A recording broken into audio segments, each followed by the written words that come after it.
America ने Syria पर की बड़ी एयर स्ट्राइक, अलकायदा का टॉप कमांडर किया गया ढेर।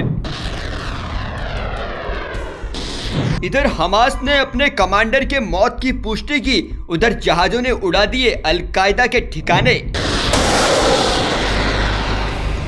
ट्रंप का अगला निशाना कहां है? आतंकी संगठनों में मची खलबली।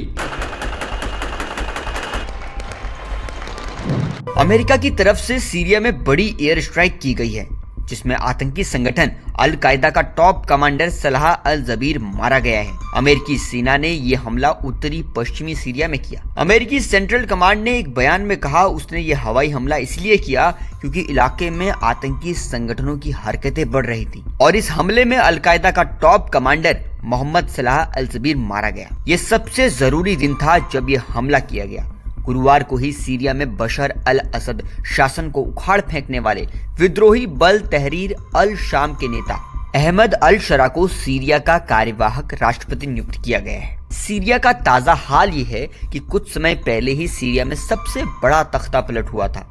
बशर अल असद की सरकार को विद्रोही गुट तहरीर अल शाम ने सत्ता से हटा दिया था। उसके बाद से सीरिया की कमान विद्रोही संगठन के नेता अहमद अल शरा को सौंप दी गई। जानकार मानते हैं कि सीरिया में हालात चिंताजनक हैं।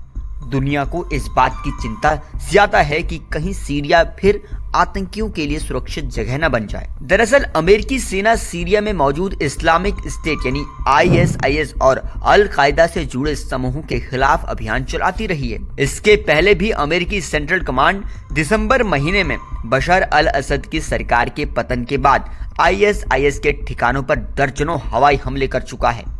दिसंबर 2024 में हमले की जानकारी देते हुए सेंट्रल कमांड ने कहा था कि ISIS के नेताओं, गुर्गों और शिविरों समेत 75 ऐसे ठिकाने हैं जहां पर वो एयर स्ट्राइक कर चुका है।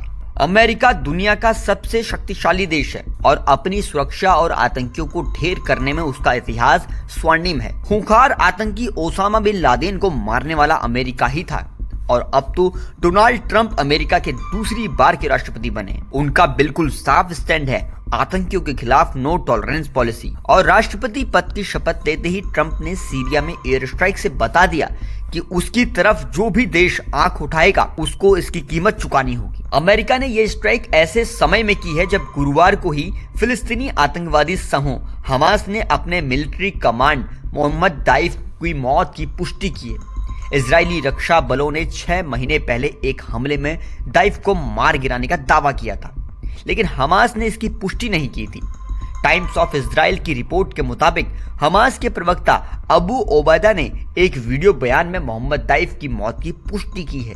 आपको बता दें कि सीरिया के हालात कभी अच्छे रहे ही नहीं। बीते दिनों वहां तख्ता पलट हुआ और गृह युद्ध जैसी परिस्थितियां सामने आई और इसका सबसे बड़ा कारण था जोलानी का विद्रोह करना। संयुक्त राष्ट्र कहता है कि 1975 से 1979 में अबू मोहम्मद अल जोलानी का जन्म हुआ। उसकी शुरुआती जिंदगी सऊदी अरब में बीती थी, लेकिन अमेरिकी टीवी नेटवर्क PBS को दिए एक इंटरव्यू में जोलानी ने अपनी जन्म तिथि जब बताई तो वो 1982 बताई। उसका कहना था कि वो सऊदी अरब में के रियाद में पैदा हुआ। उस देश में जोलानी के पिता पेट्रोलियम इंजीनियर की नौकरी किया करते थे। खुद जोलानी मेडिकल का स्टूडेंट रहा है, लेकिन बाद में अल कायदा के संपर्क में आते ही उसकी दिशा बदल गई। 2003 में अमेरिका में जो हमला हुआ था उसमें भी इस जोलानी का नाम सामने आता है। बताया जाता है कि लेबनान जाकर भी इसने वहां के आतंकियों को ट्रेनिंग दी थी। फिर कुछ महीनों के लिए यह अमेरिका के हत्थे भी चढ़ा और इसे जेल में सजा भी काटनी पड़ी। लेकिन ऐसी खबरें आई कि 2011 में ये सीरिया वापस लौट आया था और तभी से बशर असद की सरकार पर खतरा मंडराता रहा और अब तो जोलानी पूरी तरह से एक्टिव है। फिलहाल सीरिया में इस स्ट्राइक को आप कैसे देखते हैं, कमेंट बॉक्स में लिखकर बताइएगा। क्या ट्रंप आने वाले दिनों में फिर किसी ऐसी स्ट्राइक को अंजाम दे सकते हैं? अगर हाँ तो फिर वो कौन सी जगह होगी, कमेंट में लिखिएगा। देश दुनिया की खबरें सबसे पहले आपको बताता है जनसत्ता, इसलिए आप जुड़े रहिए हमारे साथ।